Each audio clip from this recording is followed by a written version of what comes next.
Hello everyone, my name is Deepika. आज हम लोग यूपीएससी सी सेट 2021 के मैथ्स एंड रीजनिंग के क्वेश्चंस करने वाले हैं। कुछ क्वेश्चंस हम ऑलरेडी पार्ट वन वाली वीडियो में डिस्कस कर चुके हैं। आगे के कुछ क्वेश्चंस हम इस वीडियो में डिस्कस करने वाले हैं। सी सेट एक बहुत इंपॉर्टेंट रोल प्ले करता है प्रीलिम्स क्वालिफाई करने के लिए। एट द सेम टाइम इसमें क्वालिफाइंग मार्क्स का आना बहुत चैलेंजिंग भी होता है। तो सबसे सही तरीका सी सेट के लिए प्रिपेयर करने के लिए यही है कि प्रीवियस ईयर क्वेश्चंस को अच्छे से एनालाइज किया जाए और समझा जाए कि फाइनल आंसर तक कैसे पहुंचा गया है उन क्वेश्चंस में। तो इसी के लिए ये सीरीज बनाई गई है ताकि सारे पेपर्स को एक बार एनालाइज कर लिया जाए और उनके सॉल्यूशंस देख लिए जाए कि किस तरह से उनमें फाइनल आंसर तक पहुंचा गया है। तो चलिए स्टार्ट करते हैं। ये वाला क्वेश्चन है, इसमें क्या इस टाइप के क्वेश्चन में क्या होता है, एक स्टेटमेंट दिया होता है जिसे पूरी तरह से ट्रू माना जाता है और फिर देखा जाता है कि कंक्लूजन वन और कंक्लूजन टू जो भी है वो उसे फॉलो कर रहे हैं या नहीं कर रहे हैं। तो देख लेते हैं स्टेटमेंट क्या है। Some cats are almirahs, some almirahs are chairs and all chairs are tables. ठीक है, तो इस टाइप के क्वेश्चन के लिए वेन डायग्राम बनाया जाता है। तो ये हम एक सर्कल बना लेंगे जो कि कैट्स को रिप्रेजेंट करेगा और फिर एक दूसरा इसे इंटरसेक्ट करता हुआ सर्कल बना लेंगे जो कि अलमीराज को रिप्रेजेंट करेगा। तो ये जो भी शेडेड एरिया है जो इंटरसेक्ट कर रहा है इन दोनों को, वो ऐसा एरिया हो गया जो कि वो कैट्स को रिप्रेजेंट कर रहा है जो अलमीराज हैं, या ये कह सकते हैं उन अलमीराज को रिप्रेजेंट कर रहा है जो कैट्स हैं, क्योंकि यहाँ बोला गया सम कैट्स आर अलमीराज। आगे हमें बोला गया है सम अलमीराज आर चेयर्स। तो अब हमें एक चेयर्स का ऐसा सर्कल बनाना होगा जो कि अलमीराज को इंटरसेक्ट कर रहा होगा। तो इस तरह से ये चेयर्स के लिए सर्कल बन जाएगा। तो ये वाला जो सर्कल है ये अलमीराज को इंटरसेक्ट कर रहा है। तो इसमें ये एक जो शेडेड एरिया है वो रिप्रेजेंट कर रहा है जो कि वो चेयर्स हैं जो कि अलमीराज हैं। तो ये, लेकिन इसका ये तो एक केस वन हो गया। इस केस में क्या हो रहा है कि कैट्स और चेयर्स के बीच में कोई रिलेशन नहीं है, दोनों एक दूसरे से एक्सक्लूडेड है। लेकिन इसका एक और केस बन सकता है जिसमें हम इस तरह से चेयर्स का सर्कल बना सकते हैं। यहाँ पर क्या हो रहा है, ये चेयर्स हैं। यहाँ पर क्या हो रहा है, जो हमें क्वेश्चन में दिया हुआ है सम अलमीराज आर चेयर्स, वो तो फुलफिल हो ही रहा है। साथ में ये हो रहा है कि कुछ कैट्स भी ऐसी हैं जो कि चेयर्स हैं। तो दोनों ही चीजें यहाँ पर हो रही है। तो ये सेकंड केस होगा, केस टू। इस टाइप से भी एक केस बन सकता है। नेक्स्ट हमसे बोला गया है ऑल चेयर्स आर टेबल्स। तो अब हमें एक टेबल्स का सर्कल बनाना होगा जो कि इन चेयर्स को पूरी तरह से अपने अंदर लिए हुए होगा, क्योंकि सारी ही चेयर्स टेबल्स है। तो ये टेबल वाला सर्कल इस तरह से बनेगा ताकि चेयर वाला सर्कल पूरी तरह से उसके अंदर रहे। नेक्स्ट इस वाले केस में भी, केस वन में भी टेबल वाला सर्कल कुछ इस तरह से बन जाएगा ताकि ये चेयर वाला सर्कल पूरी तरह से उसके अंदर होगा। तो ये दो केसेस हमारे पास हो गए। अब कंक्लूजन में देख लेते हैं क्या बोला गया है। Certainly some almirahs are tables. तो अब आप देखिए क्वेश्चन में हमें ऑलरेडी बोला गया था some almirahs are chairs and all chairs are tables. तो जितनी भी अलमीरा चेयर होंगी वो टेबल होंगी ही होंगी। इस वेन डायग्राम से भी देखिए कि ये जितनी भी चेयर अलमीरा हैं वो टेबल होंगी ही होंगी, और यहाँ पर भी ये देखेंगे तो जितनी भी चेयर अलमीरा हैं वो टेबल हैं ही। तो इसलिए ये स्टेटमेंट बिल्कुल ट्रू होगा। नेक्स्ट हमें बोला गया है some cats may not be chair. तो अब इस केस में देखते हैं, तो ये वाला जो एरिया है इधर बाहर वाला, वो कैट्स ऐसी हैं जो कि चेयर नहीं है। और अगर केस वन हम लेंगे तो सारी ही कैट्स चेयर नहीं है। लेकिन केस टू लेंगे तो कुछ कैट्स ऐसी हैं जो चेयर नहीं है और कुछ कैट्स ऐसी हैं जो कि चेयर हैं। तो इसलिए ये भी ट्रू होगा क्योंकि इसमें मे दिया हुआ है और नॉट दिया हुआ है, तो इसलिए मे की वजह से ये ट्रू होगा स्टेटमेंट। तो यहाँ हमारा आंसर सी होगा, both conclusion one and conclusion two both are true. Okay, next question देखते हैं। इस क्वेश्चन में हमें बोला गया है a boy plays with a ball and he drops it from a height of 1.5 metre. एक बच्चा है जो कि एक बॉल से खेल रहा है और वो उस बॉल को 1.5 मीटर की हाइट से नीचे गिराता है। Every time the ball hits the ground it bounces back to attain a height of 4/5 of the previous height. हर टाइम जब भी बॉल नीचे गिरती है वो वापस से उछलती है और अपनी जो प्रीवियस हाइट उसकी थी उससे 4/5 हाइट को वो अचीव करती है। आगे बोला गया the ball does not bounce further if the previous height is less than 50 centimetre. अगर बॉल की प्रीवियस हाइट 50 सेंटीमीटर से कम हो जाएगी तो वो बॉल वापस से बाउंस बैक नहीं करेगी, वो बॉल वहीं रुक जाएगी। तो हमें बोला गया है what is the number of times the ball hits the ground before the ball stops bouncing. तो हमें वो नंबर ऑफ टाइम बताना है तब जिसके बाद की बॉल ग्राउंड को हिट करना बंद कर देगी रुकने से पहले। इसका मतलब ये हुआ, जैसे ही बॉल 50 सेंटीमीटर से कम हाइट अचीव कर लेगी उसके बाद वो बॉल बाउंस होना बंद कर देगी, ग्राउंड को हिट करना बंद कर देगी। तो उसके बाद वो बॉल रुक जाएगी, लेकिन उसके पहले वो कितनी बार ग्राउंड को हिट करेगी ये हमें देखना है। तो सबसे पहले हम क्या करते हैं कि यूनिट्स को इक्वल कर लेते हैं। यहाँ 50 सेंटीमीटर दिया हुआ है, यहाँ 1.5 मीटर दिया हुआ है, तो 1.5 मीटर को सेंटीमीटर में कन्वर्ट करने के लिए 100 से मल्टीप्लाई कर लेते हैं, तो ये 150 सेंटीमीटर हमारे पास आ जाएगा। तो अब हमें बोला, तो ये हमें इनिशियली बोला गया है कि बॉल को 150 सेंटीमीटर से नीचे गिराया जा रहा है। तो 150 सेंटीमीटर से नीचे गिराया जा रहा है, तो अगली बार जो बॉल बाउंस बैक करेगी तो वो क्या हाइट अचीव करेगी, वो हाइट अचीव करेगी 150 इंटू 4/5, 150 का 4/5 वो नेक्स्ट टाइम अचीव करेगी। तो ये हमारे पास आ जाएगा 120 centimetre. Next time ball 120 centimetre achieve करेगी। उसके बाद वापस से जब वो ग्राउंड को हिट करेगी और फिर से बाउंस बैक करेगी तो कितना अचीव करेगी, 120 इंटू 4/5, तो ये हमारे पास आ जाएगा 96 सेंटीमीटर। इसके बाद बॉल 96 सेंटीमीटर अचीव करेगी। उसके बाद फिर से करी बाउंस, ग्राउंड को हिट करी, फिर से बाउंस बैक करी, तो 96 इंटू 4/5, 4/5 को 0.8 भी लिखा जा सकता है। तो अगर आपको मल्टीप्लीकेशन में प्रॉब्लम आ रही है या कुछ भी है तो आप 0.8 से भी मल्टीप्लाई करके देख सकते हैं। तो ये हमारा हो जाएगा 76.8 सेंटीमीटर। यहाँ पर फिर से हम देखेंगे तो ये 76.8 इंटू 4/5, तो ये हमारे पास यहाँ पर आ जाएगा 61.44। तो ये 61.44 यहाँ पर बॉल हिट करने के बाद वापस से 61.44 हाइट पर जाएगी। फिर से यहाँ पर बॉल हिट करी और यहाँ पर कितना होगा 61.44 इंटू 4/5, ये हमारे पास आ जाएगा 49.152। तो ये यहाँ पर 49.152 सेंटीमीटर आ जाएगा। तो इसके बाद बॉल हिट ग्राउंड को हिट करना बंद कर देगी क्योंकि ये 50 सेंटीमीटर से कम हो चुका है।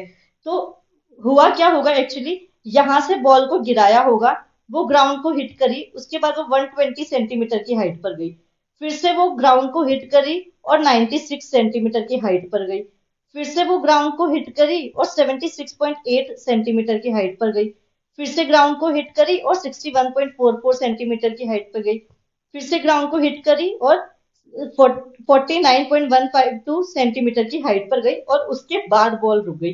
तो हमें ये देखना है कि ये बॉल कितनी बार ग्राउंड को हिट करी है। ये जो ग्राउंड को हिट करी है ये कितनी बार हिट किया है, तो ये हो जाएगा 1 2 3 4 5, 5 टाइम्स बॉल ने ग्राउंड को हिट किया, तो इसका आंसर होगा बी 5।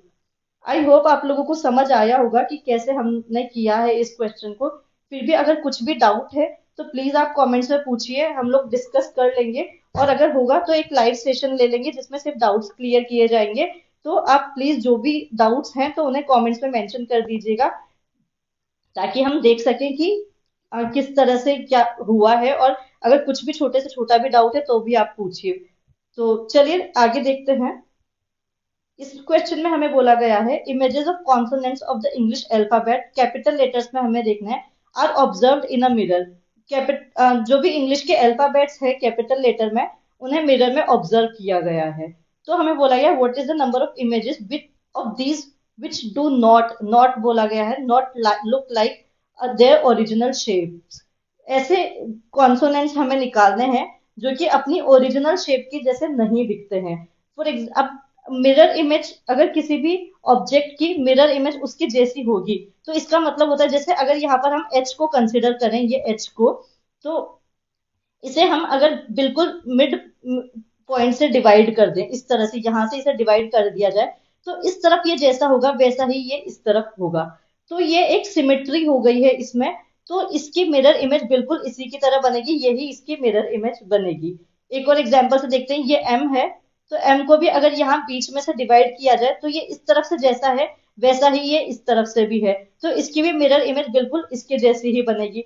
तो हमें क्या करना है, ऐसे अल्फाबेट्स, ऐसे कॉन्सोनेंट्स हटाने हैं जिनकी मिरर इमेज बिल्कुल उनकी तरह ही रहेगी, और फिर जो भी रिमेनिंग होगा उन्हें हमें, वो हमारा आंसर होगा, उन्हें हम काउंट करके आंसर में बता देंगे कि कितने ऐसे होंगे जो कि सेम मिरर इमेज नहीं होगी।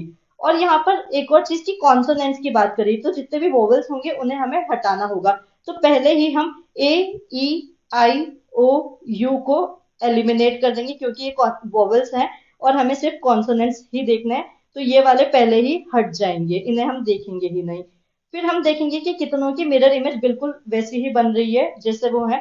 तो यहाँ पर एच बिल्कुल वैसा ही होगा, एम बिल्कुल वैसा ही होगा, T, V, W, X and Y इन सबकी मिरर इमेज बिल्कुल वैसी ही बनेगी। तो जो आंसर होगा वो हमारे पास होगा 1, 2, 3, 4, 5, 6, 7, 8, 9, 10, 11, 12, 13, 14। 14 भी यहाँ पर इसका आंसर हो जाएगा हमारे पास। इसका मतलब ये कि 14 कॉन्सोनेंट्स ऐसे हैं जिनकी मिरर इमेज उनकी जैसी नहीं होगी। बाकी के जो भी होंगे उनकी मिरर इमेज बिल्कुल उनके जैसी बनेगी।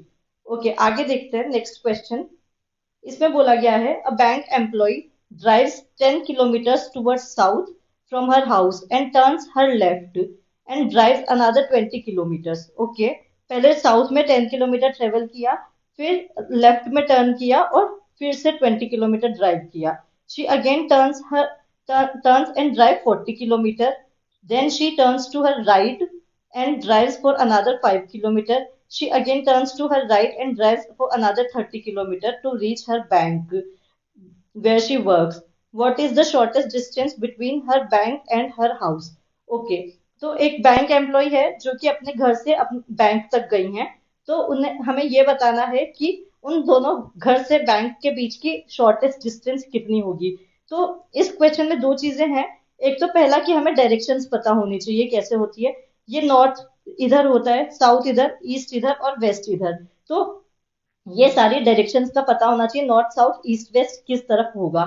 नेक्स्ट हमें ये पता होना चाहिए कि अगर एक पॉइंट से दूसरे पॉइंट के बीच में शॉर्टेस्ट डिस्टेंस देखनी है, जैसे ये पॉइंट ए है और ये पॉइंट बी है, तो इन दोनों के बीच की शॉर्टेस्ट डिस्टेंस देखनी होगी। तो शॉर्टेस्ट डिस्टेंस वो होगी इन दोनों के बीच की एक स्ट्रेट लाइन जो कि इन दोनों को कनेक्ट कर रही होगी, वही इन दोनों के बीच की शॉर्टेस्ट डिस्टेंस होगी। उसके अलावा कितने भी कर्व्स के थ्रू इन दोनों को कनेक्ट कर लिया जाए, लेकिन इनकी शॉर्टेस्ट डिस्टेंस सिर्फ और सिर्फ वही होगी जो एक स्ट्रेट लाइन उन दोनों को कनेक्ट कर रही होगी, वही इन दोनों के बीच की शॉर्टेस्ट डिस्टेंस होगी। ओके, आगे देखते हैं अब। और एक और चीज, अगर हम नॉर्थ में फेस करके खड़े हुए हैं तो जो ईस्ट होगा वो हमारे राइट साइड पर होगा और जो वेस्ट होगा वो हमारे लेफ्ट साइड पर होता है। जैसे यहाँ पर देखिए ये वाले डायग्राम में, यहाँ पर अगर हम नॉर्थ में फेस करके बैठे हैं तो ईस्ट साइड हमारे राइट में होगी और वेस्ट साइड हमारे लेफ्ट हैंड के साइड पे होगी। ठीक है, अब इस क्वेश्चन को देखते हैं। इस क्वेश्चन में बोला गया है a bank employ drives towards south from her house and turns to her left and drives another 20 kilometre. तो पहले तो साउथ की तरफ उसने 10 किलोमीटर ड्राइव किया है, साउथ की तरफ 10 किलोमीटर, यहाँ पर उसका होम है तो इधर साउथ की तरफ 10 किलोमीटर ड्राइव किया है। फिर आगे बोला गया है फिर लेफ्ट टर्न कर लिया। तो अब यहाँ पर देखिए साउथ की तरफ ड्राइव करने के बाद जब अगर लेफ्ट टर्न किया जाता है तो ईस्ट में फेस हो जाता है। तो वो ईस्ट में फिर जाकर 20 किलोमीटर और ड्राइव किया है उसने। फिर आगे अगर हम देखेंगे she again turns left and drives 40 kilometre. अब ईस्ट में वो जा रही थी, उसके बाद लेफ्ट टर्न कर लिया। तो यहाँ इस वाले में देखिए यहाँ पर ये ईस्ट में जा रही है, लेफ्ट में टर्न करेगी तो नॉर्थ डायरेक्शन में वो जाएगी। तो यहाँ पर नॉर्थ में वो गई है और यहाँ पर उसने 40 किलोमीटर्स ड्राइव किया है, 40 किलोमीटर्स यहाँ पर ड्राइव किया है। तो अब आगे हमें बोला गया है then she turns to her right and drives for another 5 kilometre. यानी कि वो नॉर्थ में जा रही थी और फिर राइट में टर्न किया, मतलब कि ईस्ट में टर्न किया और फिर 5 किलोमीटर वापस से ड्राइव किया। यहाँ पर ये 5 आ जाएगा, 5 किलोमीटर वापस से ड्राइव किया। फिर हमें बोला गया she again turns to her right and drives another 20 kilometre. अब ईस्ट में जा रही थी, राइट में टर्न किया, मतलब कि साउथ में वो मुड़ी है और 30 किलोमीटर फिर से ड्राइव किया है उसने। तो ये यहाँ पर ये 30 किलोमीटर यहाँ आ जाएगा और यहाँ पर फिर वो अपने बैंक पहुंच चुकी है। टू रीच हर बैंक, तो वो अपने बैंक यहाँ पर पहुंच चुकी है। अब हमें ये बताना है कि ये हाउस से बैंक के बीच की डिस्टेंस कितनी होगी, ये डिस्टेंस हमें बतानी है। तो अब आप यहाँ देखिए ये 20 है तो ये 20 हो जाएगा, प्लस ये 5 है यहाँ पर तो ये 5 यहाँ हो जाएगा। तो हमारा आंसर हो जाएगा, ये जो स्ट्रेट लाइन है हाउस से बैंक के बीच की वो हो जाएगी 20 + 5 = 25 किलोमीटर। तो ये 25 इसका आंसर होगा, यहाँ पर 25 किलोमीटर। आई होप आप लोगों को समझ आया होगा, नहीं आया तो प्लीज कमेंट्स में पूछिए, और प्लीज अपना फीडबैक भी जरूर दीजिए कैसे लग रहा है आपको वीडियो, और क्या किया जा सकता है। अगर आपके पास कोई और ऑल्टरनेट वे भी है क्वेश्चंस को अप्रोच करने का या क्वेश्चंस को सॉल्व करने का, तो प्लीज वो भी शेयर करिए। ओके, इस क्वेश्चन में हमें बोला गया है integers are listed from 700 to 1000 in how many integers sum of the digits 10। Okay, हमें ये बताना है कि कितने इंटीजर्स में सम ऑफ द डिजिट्स 10 है 700 टू 1000 तक के इंटीजर्स में। तो इसमें हम क्या करेंगे, पहले 3 सेट में इसे डिवाइड कर लेंगे। 700 वाले इंटीजर्स होंगे, 800 वाले इंटीजर्स होंगे, और 900 वाले इंटीजर्स होंगे। तो इस तरह से 3 सेट हमारे पास बनेंगे जो कि 700 से 1000 तक के बीच के होंगे। तो यहाँ पर हम 700 टू 799 ले लेंगे, यहाँ पर 800 टू 899 ले लेंगे, और यहाँ पर 900 टू 999 वाले इंटीजर्स ले लेंगे। अब यहाँ पर क्या करेंगे, 700 से 799 के बीच में अगर हम देखें 701, तो ये नहीं होगा, क्योंकि इसमें सम ऑफ द डिजिट आ रही 7 प्लस 1 8, तो हमें 10 चाहिए सम ऑफ द डिजिट, तो इसे हम नहीं काउंट करेंगे। नेक्स्ट अगर हम लें 702, तो इसमें भी सम ऑफ द डिजिट 9 आ रही है, तो इसे भी नहीं लेंगे। नेक्स्ट अगर हम लेंगे 703, तो इसमें सम ऑफ द डिजिट्स 10 हो रहा है, तो ये हम कंसिडर करने वाले हैं, तो ये एक हमारा ये हो जाएगा। इसी तरह से हम डिजिट्स को इंटरचेंज कर देंगे, तो एक 703 हो गया, एक 730 भी हो जाएगा इसी तरह से। अगर इस तरह से हम देखेंगे तो एक 712 होगा और एक 721 हो जाएगा। तो इस तरह से ये 4 नंबर हमारे पास आ जाएंगे 700 वाली लिस्ट में, जिनके सम ऑफ द डिजिट्स हमारे पास 10 आएगा। इसी तरह से अगर हम 800 टू 899 वाली सीरीज में देखेंगे, तो हमारे पास 811 हो जाएगा, एक 802 हो जाएगा, और एक 820 हो जाएगा। तो इस तरह से 800 वाली सीरीज में हमारे पास 3 नंबर्स हो जाएंगे जिनमें सम ऑफ द डिजिट्स हमारा 10 आ रहा होगा। सिमिलरली अगर 900 वाली में हम देखेंगे, तो हमारा 901 होगा एक, और एक हो जाएगा 910। तो 900 वाली सीरीज में हमारे पास ये 2 नंबर्स हो जाएंगे। तो ऐसे टोटल कितने नंबर्स हैं हमें ये बताना है। तो यहाँ देखिए ये 1 2 3 4 5 6 7 8 9, तो डी इसका आंसर हो जाएगा। 9 ऐसे नंबर्स हैं 700 टू 1000 के बीच में जिनमें सम ऑफ द डिजिट्स 10 आ रहा है हमारा। ओके, आगे देखते हैं। इसमें बोला गया है a women runs 12 kilometre towards her north. Okay, तो नॉर्थ में वो 12 किलोमीटर गई है, इस तरह से 12 किलोमीटर इन द नॉर्थ। फिर हमें बोला गया then 6 kilometre towards her south. Okay, तो यहाँ से 6 किलोमीटर साउथ में वो वापस आ गई है, 6 किलोमीटर साउथ में आई है। फिर 8 किलोमीटर टुवर्ड्स हर ईस्ट, तो यहाँ से फिर वो 8 किलोमीटर ईस्ट में गई है, ये 8 किलोमीटर ईस्ट में गई है। In which direction is she from her starting point, तो स्टार्टिंग पॉइंट ये था और एंड पॉइंट ये है, तो हमें बताना कि ये स्टार्टिंग पॉइंट से एंड पॉइंट में ये किस डायरेक्शन में अब चली गई है। तो इस टाइप के क्वेश्चन के लिए क्या करना होता है कि ये यहाँ पर जब हम इसे कनेक्ट करेंगे, तो ये वाला जो एंगल होगा, तो एक तो हमें ये एंगल बताना होगा।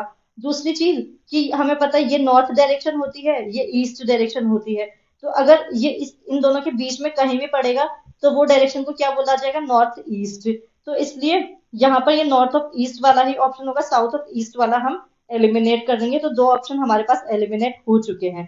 अब हमें क्या देखना है कि जो एंगल बन रहा है ये थीटा एंगल, ये लेस देन 45 डिग्री होगा या मोर देन 45 डिग्री होगा।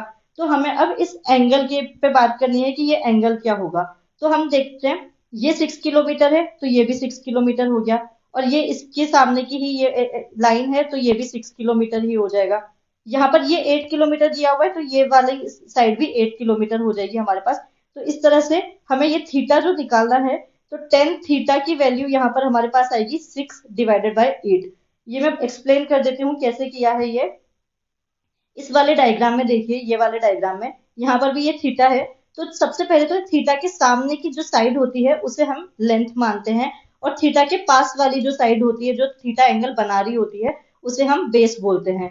तो जो टेन थीटा होता है वो होता है length divided by base. Tan theta की वैल्यू होती है लेंथ। अगर ये थीटा है, ये 45 डिग्री है अगर, तो टेन थीटा की वैल्यू 1 होगी। यहाँ पर टेन थीटा की वैल्यू क्या आ जाएगी, 1। तो इसका मतलब क्या हुआ कि length is equal to base हो जाएगा यहाँ पर। लेकिन हम यहाँ देखेंगे तो यहाँ पर ये हमारे पास आ रहा है 3/4 विच इज लेस देन 1। तो इसका मतलब ये हुआ कि जो ये थीटा है ये 45 डिग्री से कम है। ये थीटा की वैल्यू जो है वो 45 डिग्री से कम होगी, इसलिए यहाँ पर आंसर हमारा लेस देन 45 डिग्री होगा। तो बी इसका आंसर होगा। आई होप आप लोग को समझ आए होंगे। और प्लीज अगर समझ आया है, यूजफुल लगा है ये सेशन, तो लाइक करिए, चैनल को सब्सक्राइब करिए और शेयर करिए वीडियो ज्यादा से ज्यादा लोगों के साथ। और प्लीज अपने फीडबैक भी दीजिए कि कैसा लग रहा है वीडियो आपको, और जो भी है प्लीज बताइए। और अगर ज्यादा रहा तो हम लोग एक लाइव सेशन ले लेंगे जिसमें सारे डाउट्स देख लेंगे कि किस तरह से और भी तरीके से अगर अप्रोच किया जा सकता है या उन डाउट्स को कैसे एक्सप्लेन किया जा सकता है, वो सब हम देख लेंगे। तो प्लीज बने रहिए चैनल के साथ और देखते रहिए वीडियो को, ज्यादा से ज्यादा शेयर करिए। Thank you so much.